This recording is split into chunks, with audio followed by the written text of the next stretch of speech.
This is Eric Rutan of Cannibal Corpse. You are listening to the Scars and Guitars podcast with Andrew McKay Smith.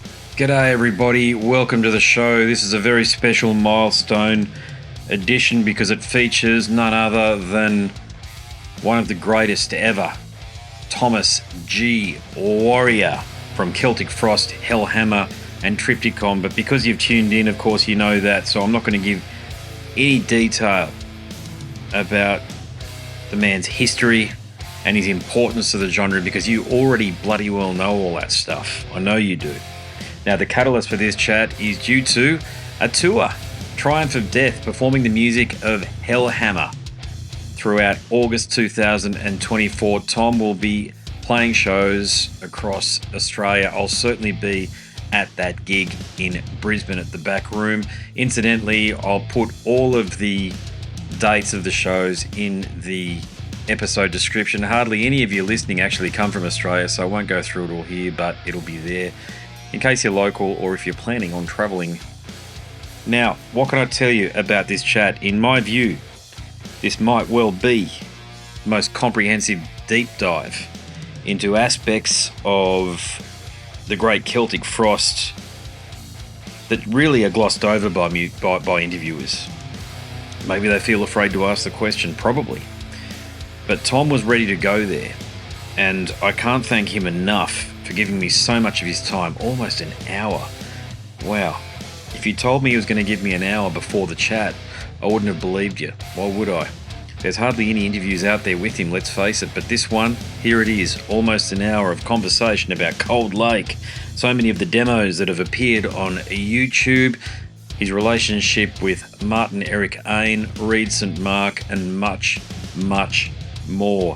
Need I say anything else? Of course not. Let's dive into it. Here he is, Tom G. Warrior. Hello. How are you, sir? Doing all right. How are you? Very good. First and foremost, thank you very much for this opportunity. It's I'll just get this out of the way first. My inner young man wouldn't have it any other way, but I've been listening to your music I'm 46, and I don't know what age I was when I got into you, but it was certainly the late 80s or early 90s at this point, and it's been a friend and a companion, and my life wouldn't be the same without it. So there you go. Thank you very, very much. I don't take this for granted. And you might imagine that somebody coming from Switzerland, that's not something you hear every day from Australia. Yeah, it just majestic. Yeah, it's just one of those pinch myself moments, I suppose, if you will allow me to indulge for that for a second there, because between you and Steve Harris from Iron Maiden, mate, it's really the two pillars for so many of us as metal fans.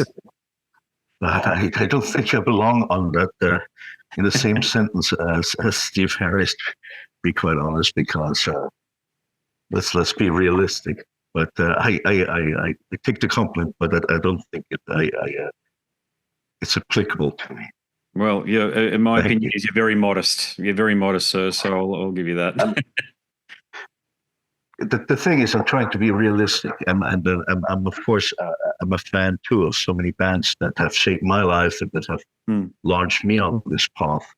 And I'm simply trying to be realistic in a scene that is not short of egos. And sometimes I've heard some people who don't like me accuse me of fake modesty, and that's totally not the case. Anybody who knows me knows I'm from a very poor working class background, and there's absolutely no reason in my life to be immodest. So my modesty is modest is the wrong word. It's really, I'm trying to be realistic. I can appreciate that, but for so many of us, it's just it just begins with you and it keeps on going with you. And right now, we're looking forward to the Apocalyptic Raids EP being played. Indeed, the Satanic Rites demo all coming down here. So, what was it that inspired, if you like, or what was the catalyst behind relaunching some of this material and putting it onto the live stage again? I'm trying to be as brief as possible in this interview, but it's quite a it was a long gestation period. As you probably know, me and some of the other former Hellhammer members had a checkered history with Hellhammer's legacy. Hellhammer wasn't just positive; there was also some very problematic lyrics. Hellhammer existed during an extremely problematic time in our individual lives. It wasn't necessarily a beautiful period in our life. What was beautiful was the camaraderie and meeting every night at that rehearsal room and creating new extreme music. That was the fantastic part of it. But there are a lot of things associated with that time with the band weren't so pleasant. So after Hellhammer, some of us needed some distance from that, me included. I grew closer with Hellhammer's material towards the end of the 1990s and early 2000s, when Martin and I began talking about the Celtic Frost reunion. And we took our time with that. We first wanted to define what has launched us on this path. And this was, of course, also Hellhammer. And we spent many, many nights discussing our history and all the events that happened and why we became musicians. And Hellhammer was a constant token of this. And this was really what first rekindled our interest in Hellhammer again. Maybe 15 years or so after Hellhammer had dissolved.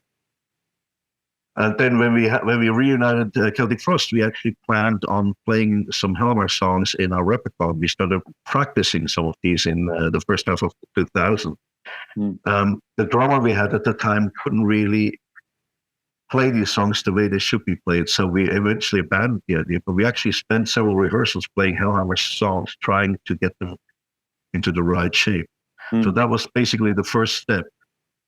And hearing this music live again after such a long time really triggered something in me, which first led to the book about Hellhammer, Only Death is Real. And the book, of course, entailed 5 years of research and interviews with ex-band members and collecting material. And this made me even more keen to finally bring this music on stage, because Hellhammer had never played on stage, and everybody in Hellhammer always perceived that as a missed opportunity. And now I was in the position to finally bring this music to the stage. I didn't know, would it work? Would anybody listen to Hellhammer's music in the 2020s? But at least I wanted to give Hellhammer's music this chance. Here we are. Yeah, indeed. Here we are. The question, though, is, do you enjoy playing the tunes? You know what? Maybe 30 years ago I wouldn't have, because of all the issues attached to them. But now, in the final half of my life, and as a 61-year-old adult with a completely different view of life, I love playing this music. What I really love about it is its rawness, its simplicity. It's very punkish, proto-extreme metal, meaning you go on stage and you just plug in the guitar and start playing. When I played with Triptykon or when I played with Celtic Frost, there was always the issue of credibility and artistic creations and good production, and you had to live up to some expectations, very high expectations, which of course is also a challenge that I like as a musician. But Hellhammer is almost like a recreation from this. When I go on stage with Triumph of Death and play Hellhammer's music, there isn't too much thought. It's just all about power and connecting with the audience, and it's really like a counterbalance, and I love it. It's fantastic. There's enough material for a couple of sets, no doubt about that, but I'm sure you can appreciate we all started there or thereabouts, certainly in Australia, with Celtic Frost. So will you be bringing out some Frost classics as well, or will you leave that for Triptykon? I'll leave that to Triptykon. There are, of course, some songs in Hellhammer's repertoire that survived into the Celtic Frost period. For example, we'll be playing the song Buried and Forgotten, which was a Hellhammer demo that in Celtic Frost we eventually finished and made the Celtic Frost song Necromantical Screams from it. So we're playing the original raw version of it with Triumph of Death. And we also played Visions of Mortality, which was the last Hellhammer song ever written, but only recorded by Celtic Frost in 1984. So there's some hints of Celtic Frost, but Trance Death is really all about resurrecting the music of Hellhammer. Yeah, absolutely. Yeah. Look, I know the Demon Entrails retrospective is out there, but you've done, and congratulations on this, by the way. I think that's due with regards to the Danse Macabre box set, easily the best box set out there of any of the legacy or classic bands available by far. And believe me, I've got many of them. From Wasp is not too bad, but the Deicide one is terrible, to be quite frank. No liner notes, no nothing. I don't know what happened there, but I've asked Glenn about it, but another matter. Do you feel like as though it's the right time for you to do something similar, though, with Hellhammer? Well, you know, I think I tend to underestimate the reach of the music that I've written. So I'm the last person to go somewhere and say, yeah, we need to do this. The Danse Macabre box set that you mentioned, that was actually an idea by BMG in London, who hold the rights to my early catalog. And they came to me and said, let's do this box set. And luckily, even though they hold the rights, they asked me to be involved with it. They didn't have to do that. So maybe it's time for a Hellhammer box set. But it's unlikely that I would go and propose that is the powers that be decide, yeah, we should have a box set. I'll certainly talk about it. Yeah. I don't have the rights to that music, unfortunately. We were very young. We signed contracts that took away all our rights. So even if I was going to go and say, let's do a box set, I can't decide that on my own. Look. Speaking of contracts and rights, do you have to continue to have much of a relationship with Noise Records these days? Well, Noise Records have been recreated. BMG, like I said, have the rights, and they have the rights also of other early Noise Records bands. So they decided to relaunch the label, but there's really nothing in common with the old Noise other than the name and the logo. And this new Noise Records that is a subsidiary of BMG in London is actually a fantastic label. They very, very unlike the old Noise Records. They care for the artist. They talk to the artist. They have fair contracts. They let the artist decide about all the artistic aspects. It's a label as you can dream of being on, versus the old Noise Records that constantly worked against the artist.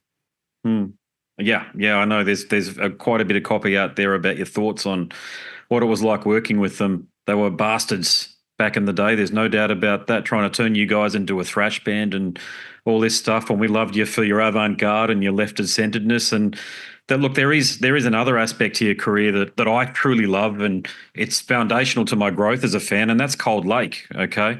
Look, I'm sure you're aware that there's a cohort of fans out there, people like me, that would love to see you embrace this period. So are you open to perhaps remixing that album?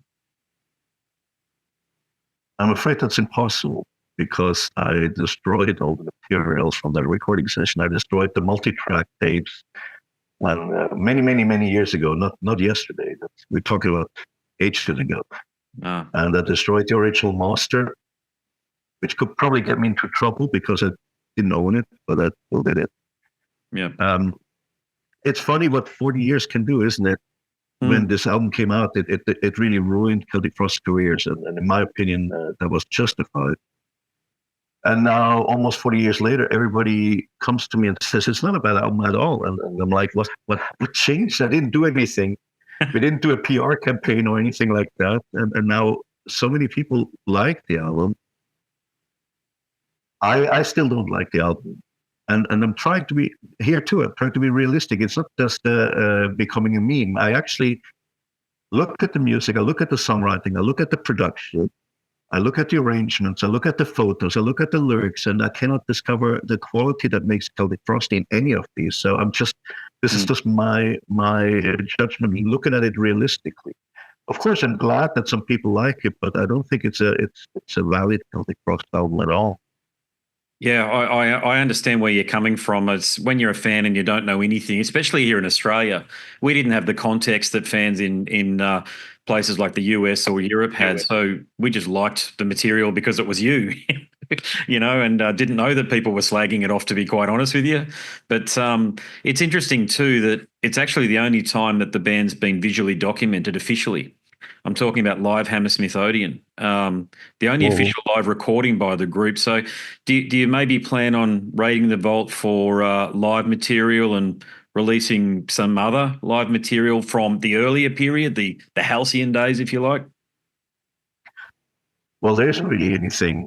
You have to remember, Celtic Frost didn't have the name that it has now. We were a small underground band for most of the 1980s, and back then you didn't have digital recording, which is much cheaper than old school recording, where you had to truck a huge tape machine to the venue and so on and so on.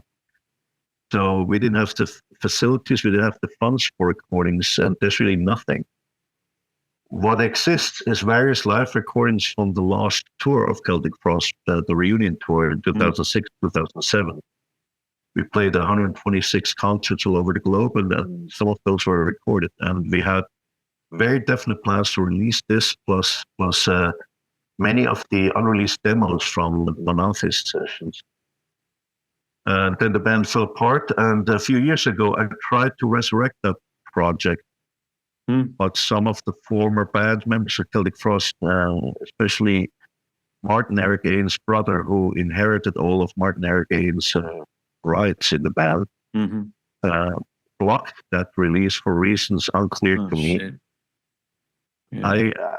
I basically finished the entire album. It was ready to be mastered. We covered everything, and unfortunately that's blocked. So I can't really answer this. It's not up to me alone. I wasn't alone. Yeah. Look, just after Cold Lake, I thought Vanity Nemesis, looking back, was a heck of a rebound, but critics then, as I suppose they even do now, they overlook that album in favour of the seminal work. So can you tell me if those songs, very strong songs, were they written as your response to Cold Lake, or are some of those songs from even older, from before the Cold Lake album? No, they were all written after Cold Lake. And yes, it was very clearly an attempt at the band to rediscover its true calling and its original footing. It was in Europe and North America.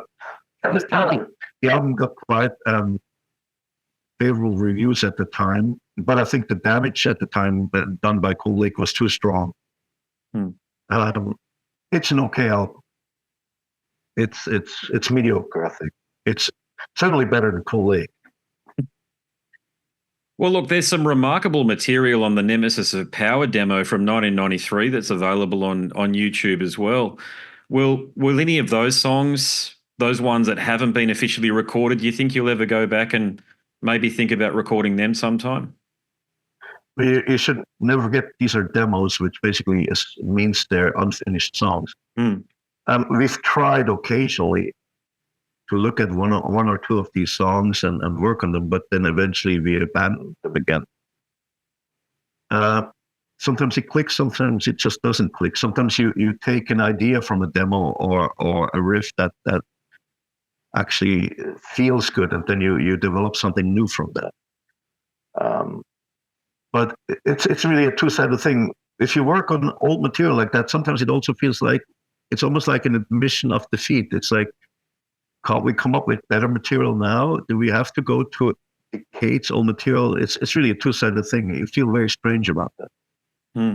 For example, in Triptykon, we've been going through various incarnations of a Celtic Frost demo song from the early 2000s, from the reunion period, and we've actually recorded it and finished it and mastered it, but it has never been released.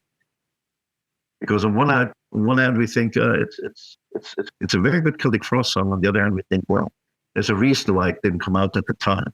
Yeah. We'll see. I mean, never say never. There's some demo material lying around here. There's also some rehearsal recordings that I have of Celtic Frost from the reunion period, and there's some And I'm not trying to rate myself, but there's some really fantastic riffs in there that I think, wow, that would be a waste.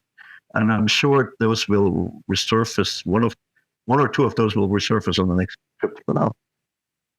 Well, something else too. Look, I appreciate them diving a bit deeper here, and I know this release wasn't supposed to be out there. Someone's leaked it, and "The Beautiful End," for example, is a song from the Prototype full demo that's on YouTube as well, and that's a fucking great song, brother. That's magnificent, but it's got an alternative vibe that I wish that you leaned into a little bit more, if I can say that. It's definitely not new metal like some of the people accuse you of leaning into, but stuff like "The Beautiful End," and I know "November" eventually became obscured as well from that demo. But will you consider writing in that vein ever again?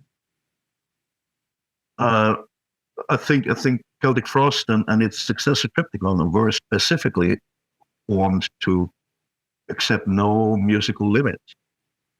I mean, if you listen to Celtic Frost album, if you listen to Triptykon's albums, there's anything on there from jazz to electronica to classical to extreme to black metal. So I would never say never.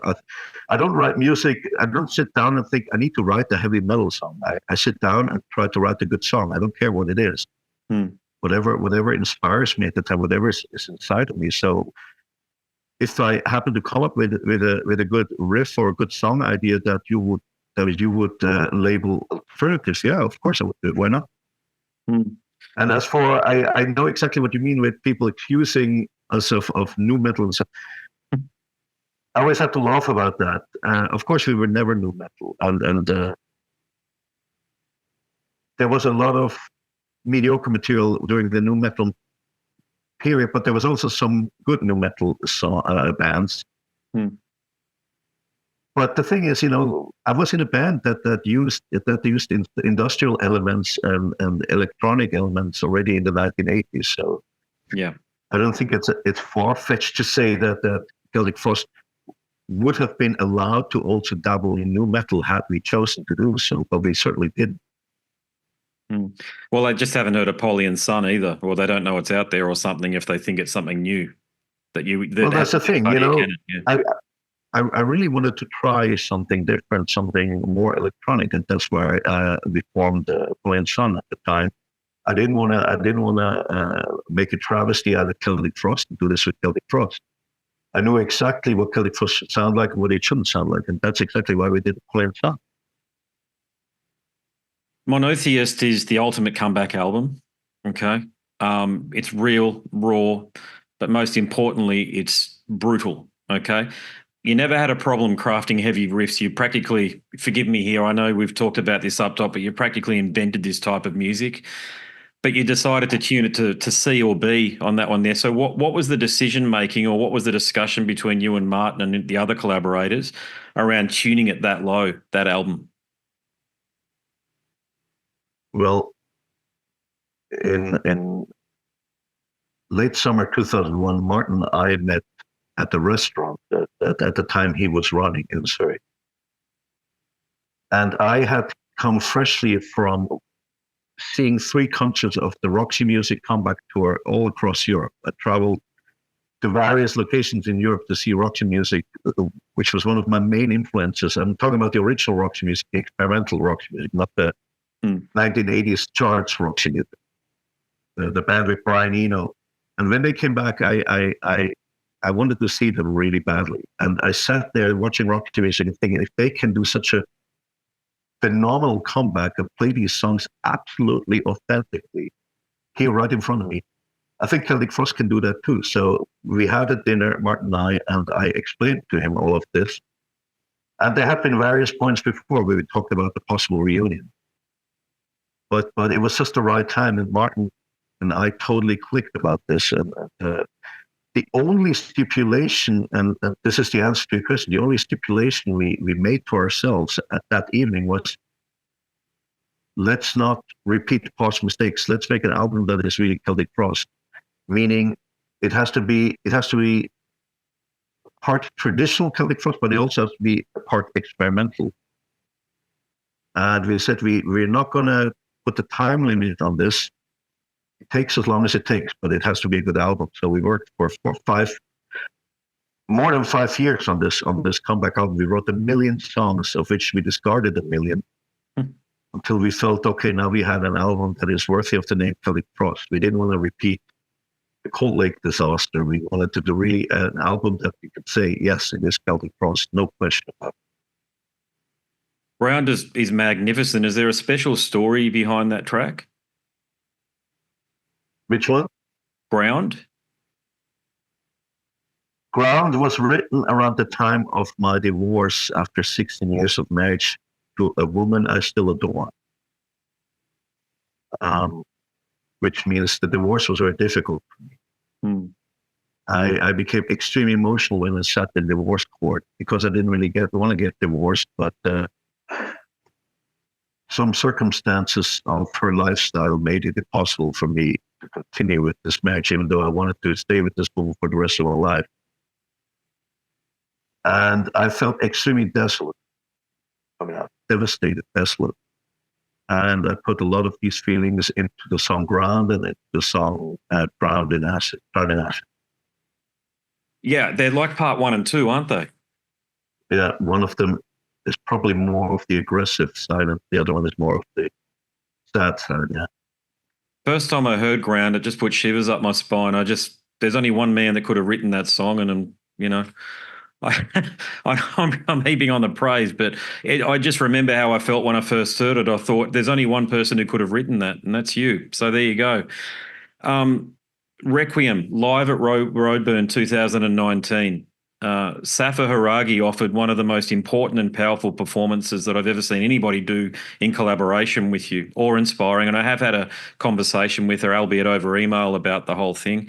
She gave me a lot of deep insight, but I'd love to hear your take on working with it, because I feel like she was finally someone that was your equal, someone that could actually match you, because every time I watch that video, the DVD, and you've got the vinyl there, every time I hear that, I feel like you two are tussling vocally within a huge tempest with that wonderful Metropole Orchestra around you, and of course your fantastic band at the moment. But what was it like collaborating with Sappa? It was indeed a very lucky coincidence. When we did the original recordings of these songs in the 1980s and also winter in 2005, we worked with studio musicians, including the female vocalist, people that were recommended to us by the studio owner or the producer, and we worked with them in the studio. And of course, it was absolutely professional, but you don't have a personal connection to these people because they're basically hired guns. Even if they do a fantastic job, which they did, but you're not friends with them. You hire them, you pay them for a professional job. With Sappa, on the other hand, she's the wife of our drum tech, and she had also performed with Triptykon's guitar player Vicentura and his other band Dark Fortress. And I actually saw this live. I came to a concert of Dark Fortress just to see what she sounds like live.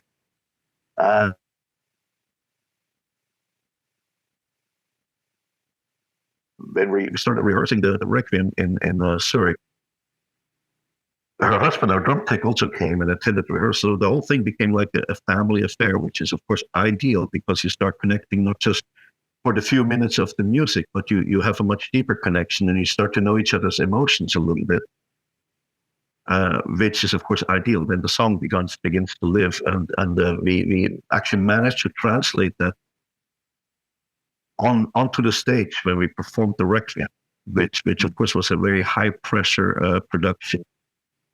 Nonetheless, it was there. When I looked over at Sappa when we performed, I could actually feel her, and I think it was the same for her. We looked at each other; it was just this magical connection, and I think that's what you hear. And I'm very, very glad that we preserved this in a recording.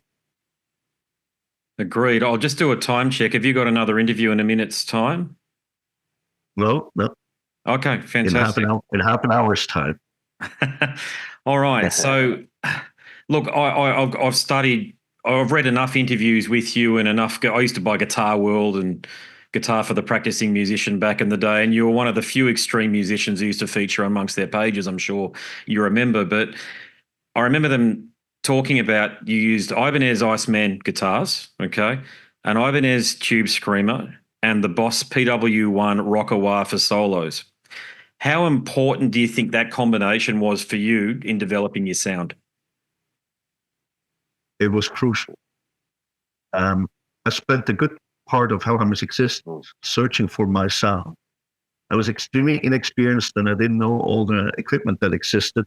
And of course, you have to realize there was no internet where you could research it at the time. You only find out about equipment either if some of your friends told you about it, or if you happened to walk into a music store and you saw something cool and were able to try it, or the occasional music mag, of which there was far fewer than there's now, or used to be before the internet. So I was searching for what I had in my mind as my sound, but I had no idea to get there. And during the last 2 months of Hellhammer, we tried to expand the band into a 4-piece with a second guitar player. And that second guitar player came to the audition with Tube Screamer. And I asked him, wow, I've never seen this. Can I try it? And I tried it with my setup.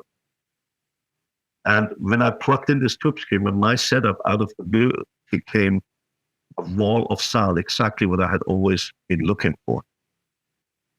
And I knew, okay, now I need to get myself a Tube Screamer or 2 or 3 or 5.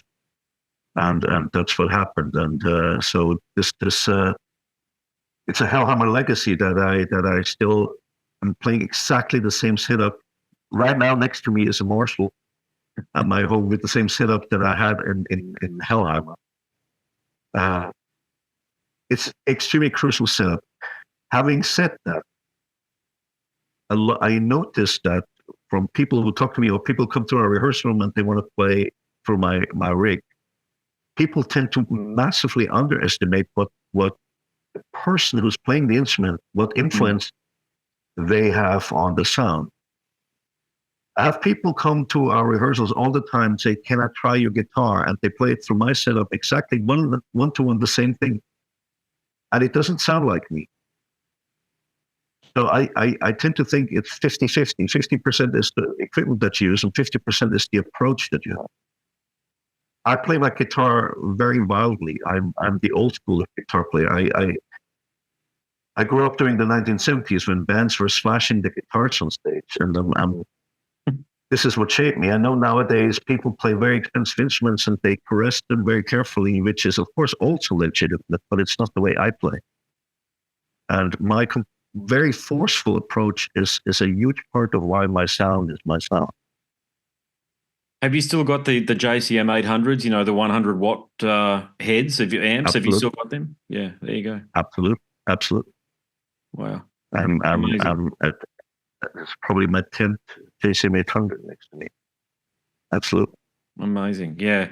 I think just about all extreme metal owes you a debt with that one there, because you showed us musicians, because I'm also a musician, that to your point, yeah, it is about throwing it off your rack, but you've got to have the right chain. You've got to have the right gear almost already there. It's a bit like having the right Formula One car. You've got to make the right driver with the right Formula One car, and magical things happened.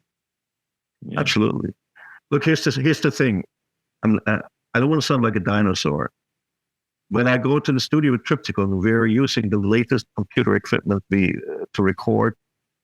We are very happy about the technological revolution that happened in the last few years. We use all that stuff. But on the other hand, nearly every single time that I'm playing live, people come up to me afterwards and say, how do you get that sound? And all I can tell them, like a dinosaur, is, well, I don't simulate my guitar. I don't have an amp simulator. I don't have a camper. I have the actual very heavyweight, cumbersome Marshalls. That's why it sounds the way it does. And of course, I know how good amp simulation is by now, and I'm sure one day it will reach the Marshall. But my experience as a lifelong Marshall player and as somebody who is frequently exposed to the most modern technology, because our guitar player has his own studio, I think the Marshall still cannot be top with computers at this point, at least. And this is why people constantly ask me, how do you arrive at your sound? And I'm like, well, because I stick to the same shit that people had in the early 70s. Yeah. Right there. Yeah, well, you're one of the originals, and that shows. Yeah. So, but the other thing that I really liked about you too, and this is really important for me as a bass player, was that you mentioned years ago that, and I'll quote you. I like to write on the bass, and I recently have recently I've written more on the bass than on the guitar. I don't know what era that was from, but you were certainly talking about the bass there. So, is that still true? Absolutely, yeah, absolutely. I'm actually a frustrated bassist. I wanted to be a bassist, but we couldn't find a guitar player, and then we couldn't find a singer. So here I am. But I actually wanted to be a bassist in Hellhammer. But I life can has hear other that. plans. You know why I can hear that? Because you write riffs in the way that a bass player would, because they're on point, they're bang on point, but you're slightly behind the beat at times where it's necessary. That's an extremely correct analysis. I think the rhythm with which I write is different than a typical guitar player. I totally agree with that. I think you can hear that I learned string instruments on a Rickenbacker bass rather than a guitar. Yeah, absolutely. Yeah. When you were before you were starting out, I'm talking because you mentioned the 70s there. Who were the musicians that really inspired you? I'm not so much to get into metal and into music, but to play music. Well, of course, it's a complete cliche. Black Sabbath is probably ranks at the very top. And of course, nowadays that's a given, and it's a boring answer. But if you look at it with the eyes of a young teenager of the first half of the 70s, my first Black Sabbath album was Volume 4. And I mean, that was to discover this album and never have heard this music before. Unlike today, when you listen to Black Sabbath, there's a million bands in context. But listening to Volume 4 without any of that context, it was like a concrete hammer of extraordinary proportions. It's impossible to describe the effect that had on me. And I was like, what, this music represents my feelings. I had never, welcome to Chris, my cat. Oh, good. I had never heard anything like this. And it connected to me so strongly. I didn't know why it connected to me so much, but it was the music that I felt I was born to listen to. And around the same time, I was the lone Blue Oyster Cult On Your Feet and On Your Knees live album, which is not quite as heavy as Black Sabbath, but it has a number of similar dark riffs on it. And that too, I was like, wow, these riffs. And I wanted to be like that. Back then, we were talking years from me becoming a musician. I was like, I want to be part of this world, no matter how. If I'm a roadie, whatever, I need to be part of it. This is me. And I saw the Who in concert at the time, and Pete Townsend, in the middle of a song, took off his guitar and smashed it into the amps. And the music was so heavy, the way he played with his bit milling and stuff. These bands, now they're dinosaurs themselves, and they're no longer relevant in a way. The Who have become housewife music, but at the time they were at the peak of their powers. And like I said, if you hadn't heard anything like this, it was like an electric shock that you would never forget. Yeah, absolutely. Kind of how I feel about you, actually, about your music. It's interesting. But look, growing up adjacent to the post-war era in a Europe that was, we all know Europe was smashed apart by World War II, and you're growing up there in Switzerland in the village. How challenging was it, or was it challenging for you to start a heavy metal band? It was extremely challenging. Switzerland is a little island in the middle of Europe that has no natural resources. The resources that Switzerland built for itself is like financial services and insurance and stuff like that. And the country is shaped very much according to it. And since our little village was relatively close to Zurich, which is the financial capital of Switzerland, everybody who was in school with me wanted to have a financial career and become rich. Nobody wanted to become a musician. So when I started putting together a metal band, it was extremely difficult for me to find people who are willing to go that path with me.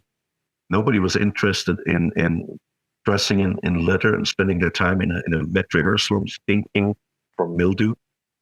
Everybody wanted to go work for a bank, have a career.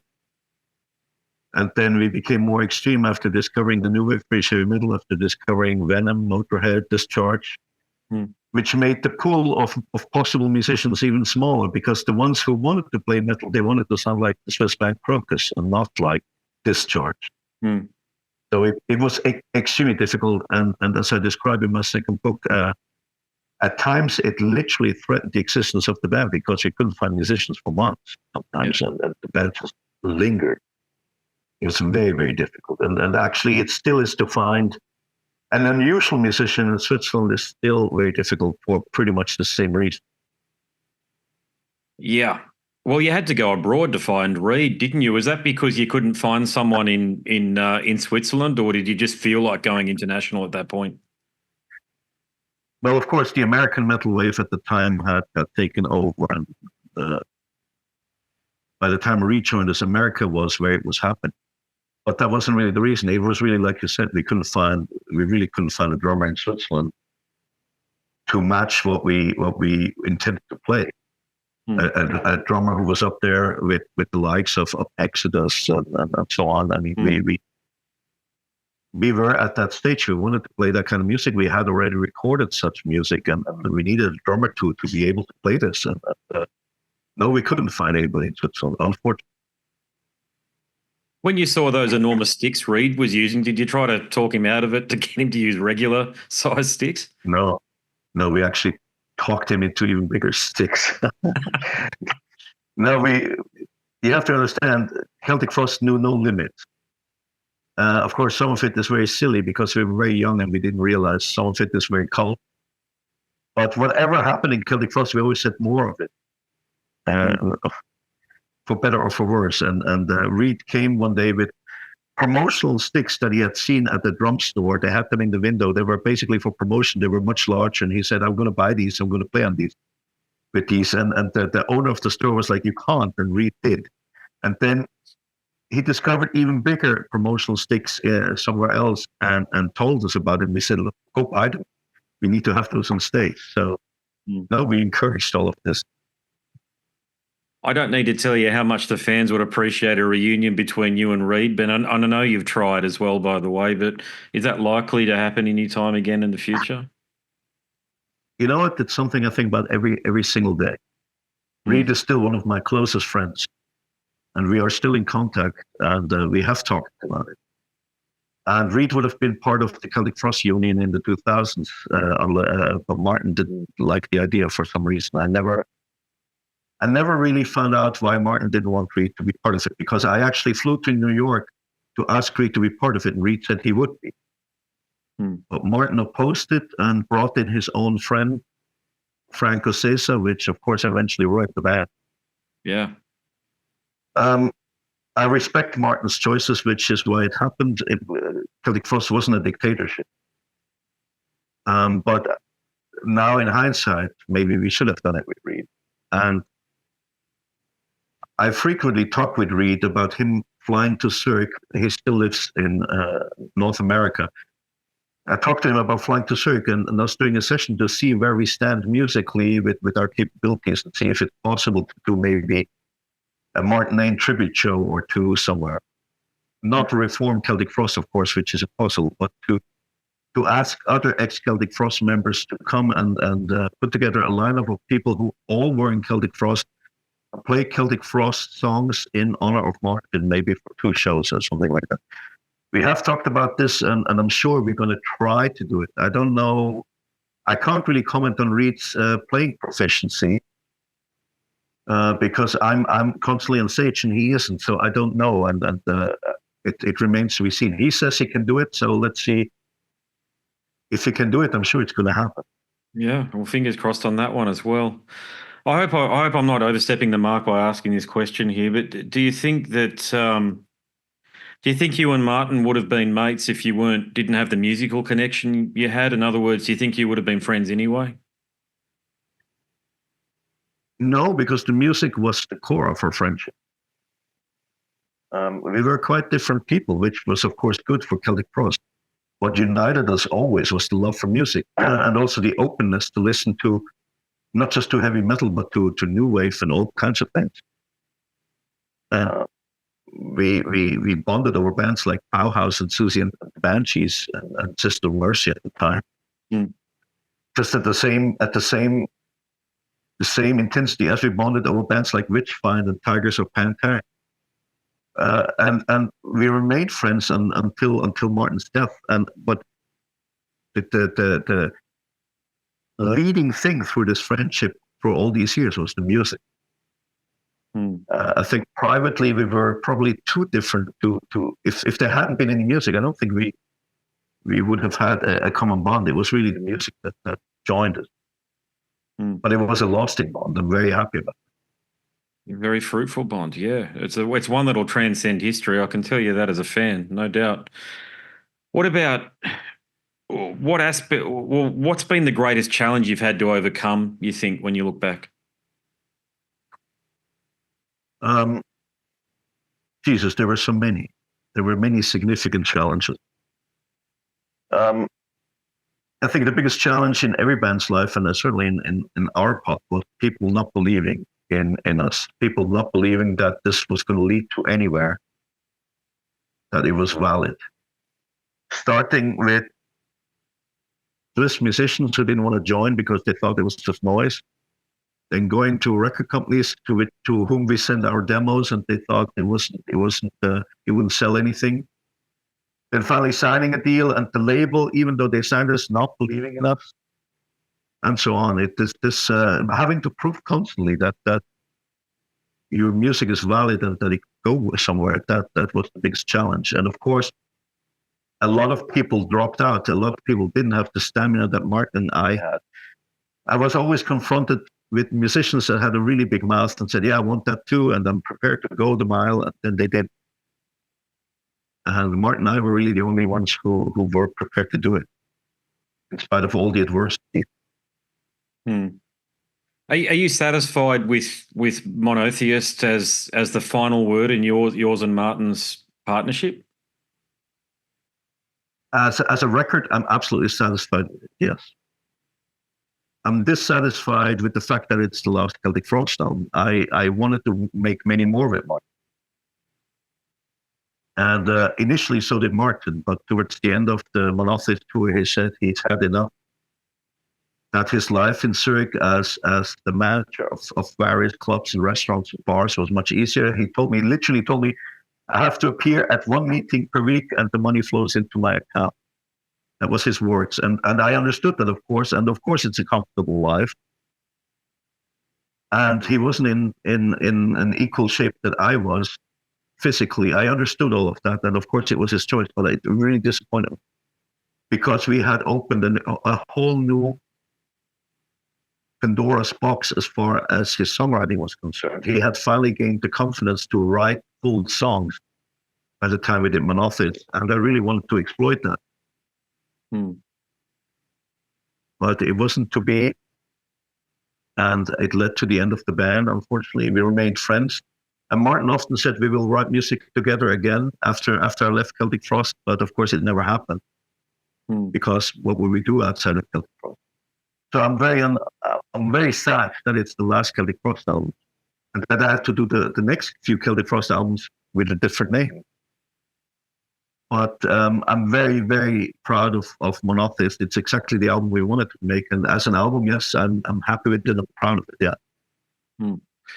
Look, in a career that has the types of highs and the sort of critical acclaim that really, frankly, nobody else has got, only you've got them, what gives you the greatest source of feeling of accomplishment when you look back over it all? That's very, very modest. Because it's simply that I'm granted to be a musician. It was such a dream of mine. I told you just a tiny little bit before what happened to me when I listened to Black Sabbath for the first time, or The Who. And that wish inside of me eventually, that grew so strong that I said, I want to try to be a musician. It became so strong, but it was so unrealistic in the Switzerland of the time there was outside of Croak, because there was no other band that had made it as musicians out of Switzerland. So it wasn't really a realistic dream. And yet the audience gave me this. The audience gave me this immeasurable gift. And here I am at 61, still being a musician. So the biggest gratitude I feel is towards the audience for making this possible for me. I feel so indebted to them. I don't even know where to start with that.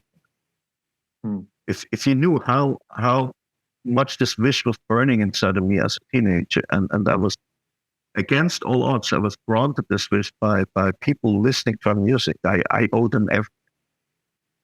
Well, we owe you a lot, I've got to say. As fans, it's, as I said up top, the companionship your music has offered us, and I've used your music for everything from getting to sleep to going to doing rowing and to even swimming. Could you get swimming headphones these days? When I swim, right. I listen to Celtic Frost. So it doesn't seem to be any application your music doesn't seem to suit itself to. But I digress. So look. If you look back over the whole thing, I mean, this is a hypothetical, of course it is. But if you were given a chance to change anything, would you? Yeah. Yeah, I would change a few things. Yes, of course. Hindsight is one hell of a thing, isn't it? And also maturity. I'm no longer the 20-year-old Tom without any experience and also without any personal maturity. And I'm sure Martin will tell you the exact same thing. Yeah, there are a couple of things that I would change. I certainly wouldn't do Cold Lake. I'm sorry about that. Worries. I'm also sure that both Martin and I, given the chance, will probably handle certain situations differently between us. We were hotheads at the time, and we were extremely determined, both of us. And we both stepped on each other's toes, sometimes in a massive way, in our eagerness at the time. It was also the eagerness that powered Celtic Frost, so it's not easily dismissed. But I think a couple of instances could have taken a little more maturity on both sides, and I'm sure Martin would totally agree with this. So maybe these things I would change.